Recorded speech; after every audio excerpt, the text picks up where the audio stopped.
जो है नीतीश कुमार को पागल बना करके, बुड़बक बना करके नीतीश कुमार को जो है पीएम मटेरियल घोषित करके और बिहार का टोटल माल जो है आप मारने के चक्कर में लगे हुए हैं। हर पार्टियों का अपना रजिस्ट्रेशन होता है, उनको इस बात की जानकारी नहीं है। पार्टी किसी के पैकेट की नहीं होती है। और उन्होंने कहा कि जन हटा दीजिए परिवार की पार्टी। अपने गिरेबान में झांक करके उन्होंने नहीं देखा, लेकिन बिहार में स्पेशली तौर पर अगर परिवार की कोई पार्टी है तो आरजेडी से बढ़कर कोई पार्टी है क्या? माननीय लालू प्रसाद यादव उस समय संघर्ष किए, मैं मानता हूं, वो पुरोधा हैं, इस चीज को मैं मानता हूं। लेकिन परिवारवाद सबसे पहले निकल करके तो जिस पार्टी में एजाज जी हैं उसी पार्टी से आया।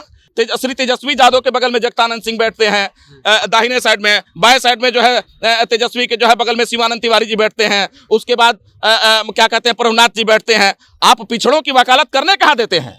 माननीय नीतीश कुमार जी की भी वही बात है, पिछड़े की राजनीति की बात करते हैं, लेकिन उनके भी अगल बगल में बैठने वाले नेताओं को देख लीजिए। एक बिहार के दलितों के, बिहार के अति पिछड़ों के, बिहार के जो है माइनॉरिटीज के, किसी भी तरह इन लोगों के विकास से कोई लेना देना नहीं। आप देखिए, उठा करके जो है इधर कहते हैं इनका सीओ और बीडीओ जो है जमीन का पर्चा जो है दे देता है और उसके बाद कोर्ट से आदेश करवा देता है कि क्या कहते हैं यहाँ पोखरा और तालाब जो है खाली करने का। एजाज अहमद जो राष्ट्रीय जनता दल के प्रवक्ता है, उन्होंने भारतीय जन परिवार पार्टी यानी पृथ्वी कुमार माली की पार्टी को कह दिया है कि पैसे वाली पार्टी है, पॉकेट वाली पार्टी है और इसमें से आप जो है जन परिवार में जन हटा दीजिए, सिर्फ परिवार की पार्टी है। हमारे साथ इसके सैनी साहब हैं, राष्ट्रीय प्रवक्ता हैं भारतीय जन परिवार पार्टी के। कहाँ से पैसा मिल रहा है आप लोगों को? हाँ, ये तो बात आपने ठीक कहा। सबसे पहले मैं आपका भी सम्मान करता हूँ क्योंकि लोकतंत्र के आप एक स्तंभ हैं। भाई एजाज जी ने जो शब्द बोला, एक प्रवक्ता के नाते जो है खुशी इस बात की है कि मेरे राष्ट्रीय अध्यक्ष का नाम लेकर के अगर एजाज भाई को भी माननीय तेजस्वी यादव अगर कुछ दे दें तो सबसे पहली खुशी मुझे होगी। मेरे राष्ट्रीय अध्यक्ष उनकी जैसे पार्टी है, उस तरह से बिहार या नहीं पूरे देश में, पूरे भारतवर्ष में जो है हर पार्टियों का अपना रजिस्ट्रेशन होता है, उनको इस बात की जानकारी नहीं है। पार्टी किसी के पैकेट की नहीं होती है। और उन्होंने कहा कि जन हटा दीजिए परिवार की पार्टी। अपने गिरेबान में झांक करके उन्होंने नहीं देखा। बिहार में मैं किसी की शिकवा शिकायत नहीं करता, लेकिन बिहार में स्पेशली तौर पर अगर परिवार की कोई पार्टी है तो आरजेडी से बढ़कर कोई पार्टी है क्या? माननीय लालू प्रसाद यादव उस समय संघर्ष किए, मैं मानता हूं, वो पुरोधा हैं, इस चीज को मैं मानता हूं। लेकिन परिवारवाद सबसे पहले निकल करके तो जिस पार्टी में एजाज जी हैं उसी पार्टी से आया। लालू प्रसाद जी के बाद जो है श्रीमती राबड़ी देवी को जो है मुख्यमंत्री बना दिया गया, जबकि पार्टी में एक से बढ़कर एक दिग्गज नेता थे। परिवार की जहां तक इन्होंने बात किया, पैकेट के ये प्रवक्ता हो सकते हैं आरजेडी के, और मेरे राष्ट्रीय अध्यक्ष के ऊपर इस तरह का प्रश्न चिन्ह लगाना, आने वाले समय में इन्हीं लोगों की गलतियों की वजह से विगत चुनाव में माननीय तेजस्वी यादव सीएम की कुर्सी तक नहीं पहुंच पाए। कह रहे हैं कि बीजेपी का सुपारी लेकर के आप लोग चल रहे हैं। हाँ, ये तो आप ठीक कह रहे हैं। बीजेपी का सुपारी लेकर के जो है, और मैं कहने लगूंगा कि आप जो है नीतीश कुमार को पागल बना करके, बुड़बक बना करके नीतीश कुमार को जो है पीएम मटेरियल घोषित करके और बिहार का टोटल माल जो है आप मारने के चक्कर में लगे हुए हैं। आपके आरजेडी के जो है जगतानंद सिंह, जिनका बेटा जो है क्या कहते हैं सुधाकर सिंह, जो है उल्टे पांव जो है दौड़ाने की कोशिश कर रहा है माननीय नीतीश कुमार को। जगतानंद सिंह प्रदेश अध्यक्ष होकर के जो है किसी भी दलित का, किसी भी अति पिछड़ा का, किसी भी अल्पसंख्यक का नेता अगर कोई मिलना चाहता है, अरे भाई इससे पहले पिछले चुनाव में माननीय मांझी जी जब बात करने के लिए लालू प्रसाद से गए, तेजस्वी जी से बात करने की कोशिश की, तो उन्होंने कह दिया कि जाकर जगतानंद सिंह से बात कीजिए। इसका खंडन भी किया था माननीय क्या कहते हैं पूर्व मुख्यमंत्री जो है जीतन राम मांझी जी ने, कि मैं एक क्या कहते हैं बिहार के एक स्टेट का सीएम रहा हूं और एक पार्टी का जो है प्रदेश अध्यक्ष से मैं मिलूंगा, मैं राष्ट्रीय अध्यक्ष से। यही कारण है कि सीएम की कुर्सी तक तेजस्वी यादव जी नहीं पहुंच पाए। और ऐसे लोगों को अगर तरजीह देते हैं जो उनके अगल बगल में बैठ के कहते हैं लोग कि पिछड़ों की राजनीति करते हैं, कहां पिछड़ों की राजनीति करते हैं? श्री तेजस्वी यादव के बगल में जगतानंद सिंह बैठते हैं, दाहिने साइड में, बाएं साइड में जो है तेजस्वी के जो है बगल में शिवानंद तिवारी जी बैठते हैं। उसके बाद क्या कहते हैं प्रभुनाथ जी बैठते हैं। आप पिछड़ों की वकालत करने कहां देते हैं? माननीय नीतीश कुमार जी की भी वही बात है, पिछड़े की राजनीति की बात करते हैं, लेकिन उनके भी अगल बगल में बैठने वाले नेताओं को देख लीजिए।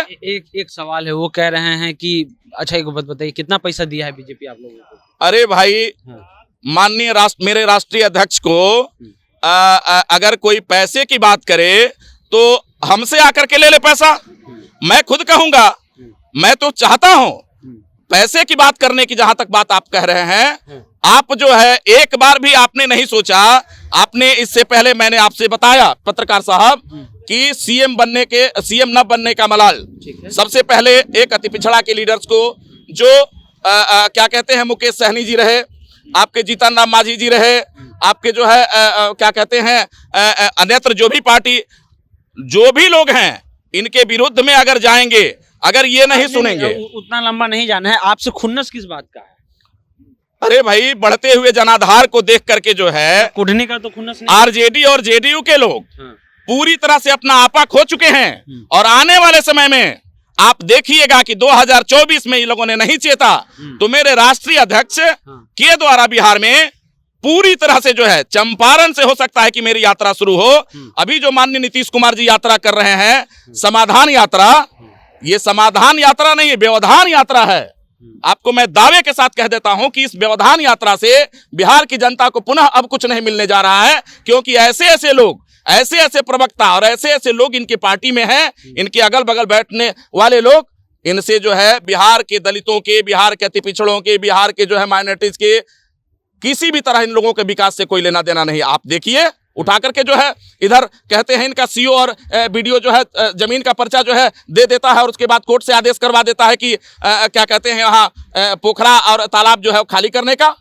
ये दोरंगी चाल, दोमुहा सांप की तरह क्यों भाई बात कर रहे हैं? एक सवाल और है कि क्या अगला जो विधानसभा चुनाव होगा, इसमें पृथ्वी कुमार पार्टी या आपकी पार्टी जो है भारतीय जन परिवार पार्टी, उसका क्या रोल रहेगा? देखिए, भारतीय जन परिवार पार्टी इंडिपेंडेंट चुनाव लड़ेगी और पूरे बिहार के टोटल विधानसभा 243 विधानसभा पर टोटल जो है मेरे कैंडिडेट उतरेंगे। अगर अलायंस की बात हो रही है, इन्होंने कहा कि भाजपा का एजेंट है, किस माने में भाई? कहीं कोई सबूत दिलवा दीजिए। हाँ, भाजपा के लोग ने बात किया था, भाजपा के लोगों ने कहा था कि मुझे मेरी मदद कर दीजिए पृथ्वी कुमार माली जी। भारतीय जन परिवार पार्टी अगर मध्यवर्ती चुनाव में दो चुनाव है, इन दोनों चुनाव में अपना प्रत्याशी न उतार करके हमारी अगर मदद कर देती है तो मेरी प्रतिष्ठा बच जाएगी और भाजपा की प्रतिष्ठा हम लोगों ने बचाने का काम किया कुढ़नी में जो है दे करके। तो पृथ्वी कुमार माली के पास इस बिहार के स्टेट में जो है कितना जन समर्थन है, कितनी ताकत है, आपको बता दूं कि ये सबसे भारी भूल होगी। मैं माननीय तेजस्वी यादव जी से, माननीय श्री नीतीश कुमार जी से, इन छोटी छोटी पार्टियों को मिला करके नहीं चलते हैं तो 2024 और 2025 दोनों आपके लिए दुआ स्वप्न के बराबर होगा और कुछ नहीं होने जा रहा है। चलिए, तो ये जो चेतावनी है वो आप सुन लीजिए और एजाज अहमद जी को भी इन्होंने लपेट ही लिया है। कहना है कि 2025 का जो चुनाव होगा उस पर 243 विधानसभा सीटों पर भारतीय जन परिवार पार्टी अपना कैंडिडेट खुद उतारेगी। फिलहाल जनता जंक्शन आप देख रहे हैं।